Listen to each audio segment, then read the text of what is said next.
超生命体教習の歴史をまとめてみました。また当時のコメントも見ていきます。同時期のステージやキャラも合わせて載せているので、振り返るきっかけにしてもらえたらなと思います。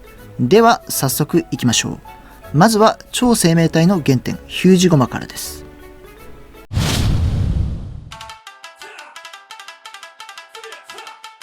超生命体30分待機同一敵構成。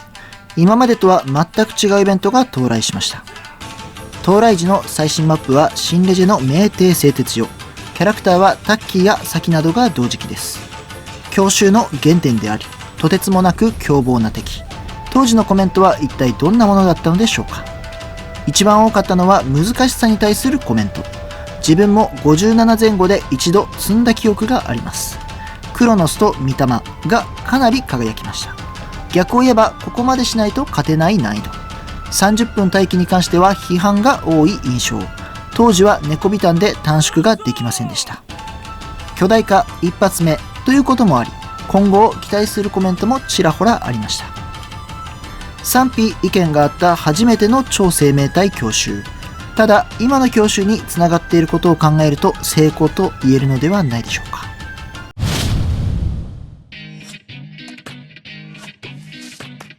ヒュージゴマから約3ヶ月後、ジャイアント黒蔵が登場しました。この時もまだ60時代。到来時の最新マップは新レジェの訂正 A じゃないか。黒キャスなどが同時期です。ヒュージゴマがかなりインパクト大きかっただけに、今回はどんなコメントがあるのでしょうか。チキランランに対するコメントが多く、倒し方のコツをつかめるかどうかが鍵でした。ボンバーで停止できることがかなりの救い。停止無効だったらどうなってたのでしょうか。ステージが60という多さもあってか、報酬がそれに見合っていないという意見もちらほらありました。赤、黒と続いた超生命体。次がどの属性か全く見当もついていない印象でした。ヒュージゴマより難易度が下がった第2弾。次の超生命体ではどのような変化があるのでしょうか。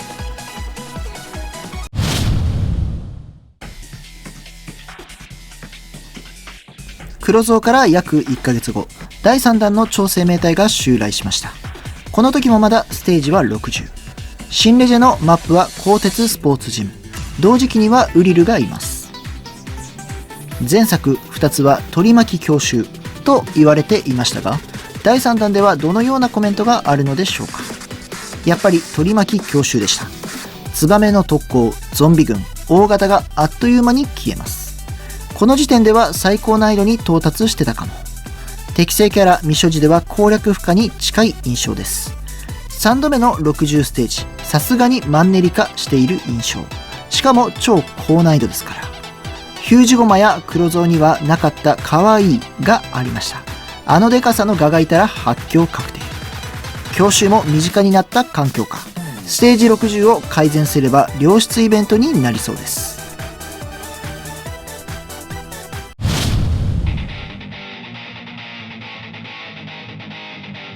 ギガガガから1ヶ月後、第4弾が登場。レベル60時代はこれで終わることになります。最新マップは新レジェの眠れる森の何か。同時期のキャラは魅惑のパサランなどがいます。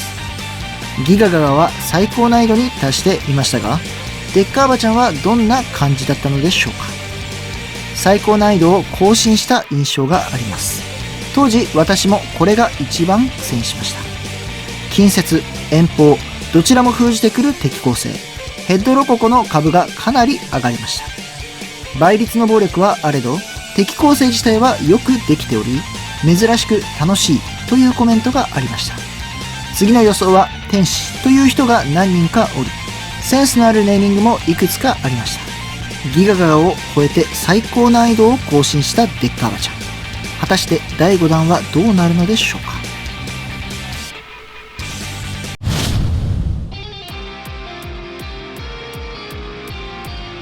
デッカーバちゃんから約1年5ヶ月後の登場。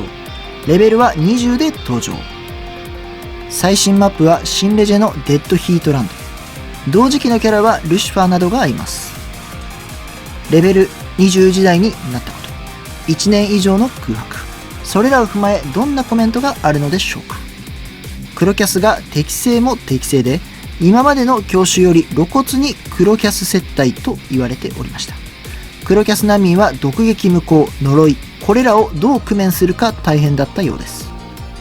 簡単という人、難しいという人、なんだかんだ結構二極化していました。ただ難易度としては歴代に比べると簡単な印象があります。積んだコメントは少なかったです。最強の後の最弱、落差が激しい超生命体強襲ですが、次の6体目はどうなるのでしょうか。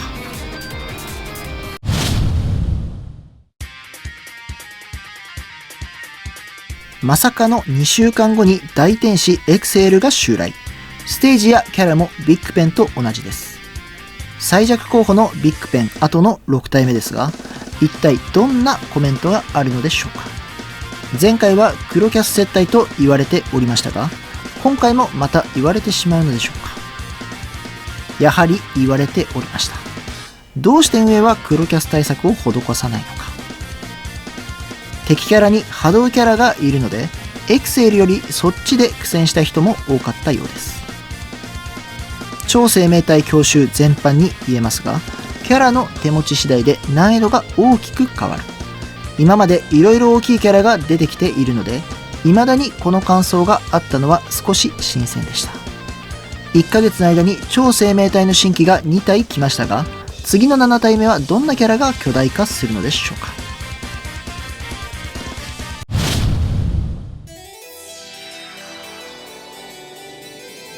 エクセルから1年3ヶ月後、7体目が登場。当時の最新マップはレジェンドゼロの時空の最果て。同時期のキャラクターはテオニールやジャック、ラビット、サトルなどがいます。ビッグペン、エクセルが黒キャス接待で続きましたが、オーメンズは果たしてどうなのか。黒キャス接待とまではいかず適正程度に、それよりもサトルゲーの印象が強いです。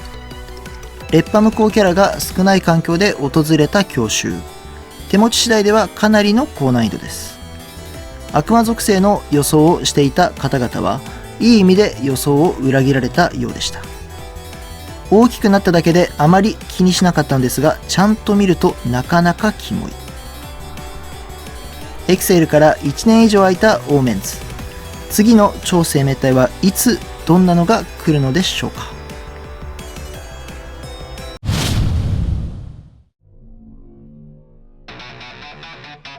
オーメンズから1年が経過。今回で8体目。最新マップはレジェンドゼロのイトコンバレー。同時期のキャラクターはドベルダークやウルトラかぐや姫などがいます。何度も黒キャスが活躍してきた超生命体強襲。初の呪い無効持ちが相手でどうなるのか。黒キャスだけでなくウリルも被害に。取り巻きに烈波反射持ちがいるのも致命的。埴輪の各妨害がかなりめんどくさいのか、今までの強襲に比べ満足度は少し低い印象。ただステージ的にはそこまで苦労した人は少ないようで、特にラスボス好きは喜び。外見に関するいいコメントが今までに比べ多い印象。ただイングリスはヤバすぎる。古代種が来たことで残るはメタル、無属性ですが、果たして次はいつになるのでしょうか。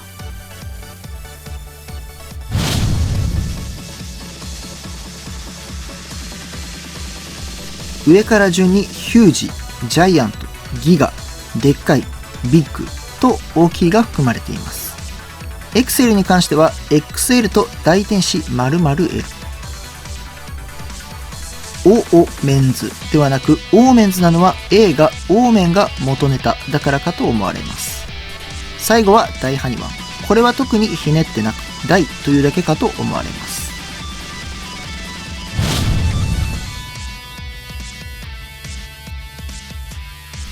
上から警戒、暴走、飛来、侵略、徘徊、祝福と説明文に記載。それが各ステージ名。オーメンズはなぜか3体という文字が説明文に記載がありません。ちなみに3体は中国の SF 小説3体から来ていると思われます。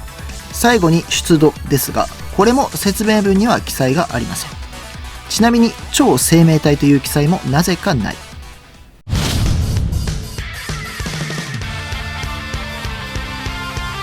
超生命体特攻を持ったキャラは基本から伝説まで複数いますが、激レアは誰も持っていません。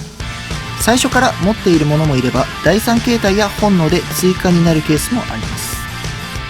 上記以外にも特攻持ちはいますが、中でも一番の立役者は猫ジェットだと思います。デッカーバちゃんが一気にヌルゲーに、しかも無課金キャラです。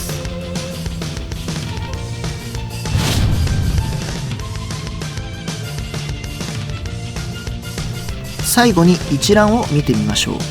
最初の4つは半年間の出来事でした。そこから次のビッグペンまでは1年以上も空きました。エクセールはわずか2週間後の開催。そこからまた1年以上の空白でオーメンズ。オーメンズから1年後、最新の教習が大繁盛。ちなみに全て金曜日開催でした。以上で超生命体教習の歴史は終わります。初代のヒュージゴマは2020年のイベント。今となっては教習は当たり前のイベントですが、これが与えた影響は相当大きいなと感じます。月ごと、季節イベント、コラボなど様々なものに教習が採用され、超生命体も鳥獣や超賢者に変化していきました。先のことは分かりませんが、初代ヒュージゴマを超える新しいワクワクがいつか来たらいいなと願いつつ、この動画は終わります。最後までご視聴ありがとうございました。バイバイ。